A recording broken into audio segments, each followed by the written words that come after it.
Secara pribadi, saya sangat khawatir dengan perang yang diluncurkan oleh Amerika atas Cina. Saya pernah menuliskan beberapa bulan yang lalu bahwa ini perang sangat serius dan akan berimpak sangat negatif buat Indonesia. Benar loh, dan menurut saya kita belum melakukan antisipasi apapun. Jangan menganggap saya ini lebay. Tapi apa yang terjadi kalau efek perang dagang ini memukul Amerika? Atau dengan kata lain, Amerika yang kalah. Amerika yang merasa sebagai New World Order mendapat tantangan dari pasukan kuning Cina. Dan kalau Amerika sampai kalah, dunia berubah kutubnya. Bergeser centrum of gravitatis kalau bahasa intelijennya. Dan kita bisa lihat apa yang terjadi jika nanti benar ramalan saya ini terjadi. Kita semua tahu menjadi penguasa dunia itu sangat menguntungkan, baik secara ekonomi, apalagi secara politik. Amerika sudah menikmati 70 tahun hingga saat ini, dan sekarang mendapat tantangan dari negara Cina. Mungkin saat ini kekuasaan Amerika tinggal 50% pengaruhnya terhadap dunia. Ada yang menganalisa mungkin lebih kecil, alias Amerika jadi negara sunset, dan Amerika tahu itu. Amerika panik. Saya pernah menulis bahwa Roma, Bizantium, dan Konstantinopel menguasai dunia hampir 1000 tahun. Dalam 1000 tahun itu, Roma ditantang 8 kali oleh kaum barbar versi Roma. Namun akhirnya tumbang juga oleh Genseric. Ini tidak usah saya ceritakan kali ini, tapi saya tulis lengkap di buku hitam. Jangan pernah berkata saya tidak pernah memperingati Anda. Kita balik ke cerita tentang Amerika dan perang dagang dengan Cina. Sekarang belum 100 tahun Amerika sudah mendapatkan tantangan super hebat yang Amerika tidak pernah bayangkan sebelumnya. Secara militer, mungkin Amerika masih mendominasi. Namun secara teknologi, Cina sudah menyamai. Secara perdagangan, Cina sudah menguasai dunia. Secara logistik dan distribusi, Cina yang menang. Uang, Wall Street, Cina punya sendiri. Cina punya Hudsonian New Economic Model. Kalau sosial media atau informasi, apakah Amerika yang pemenangnya? Mungkin di dunia ya saat ini.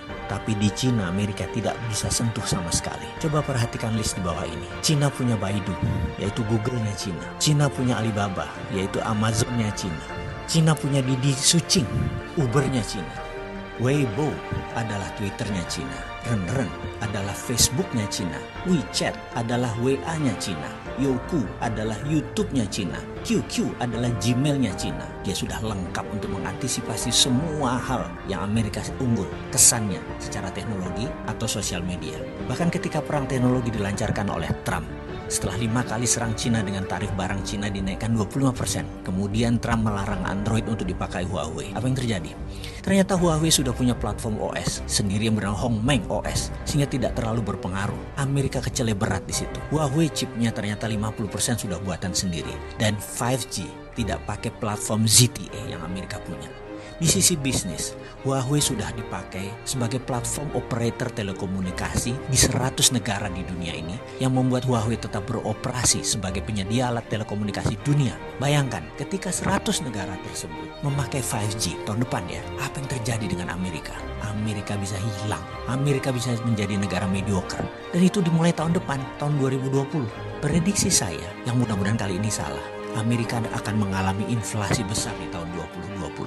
Di sisi lain, tahun itu juga tahun politik di Amerika. Trump pasti habis-habisan akan berjuang untuk jabatan kedua kalinya yang akan membuatnya semakin tidak terkendali memblok barang-barang Cina, yang akan membuat harga retail harga di Amerika naik 20% karena ketergantungan akan produk Cina di Amerika sudah lebih dari 40%. Efeknya, bayangkan di tahun 2021.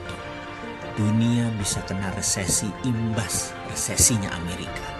Dan ini bisa memicu sebuah kata bijak. The end of trade war is the beginning of military war. Berakhirnya perang dagang adalah saat dimulainya perang militer.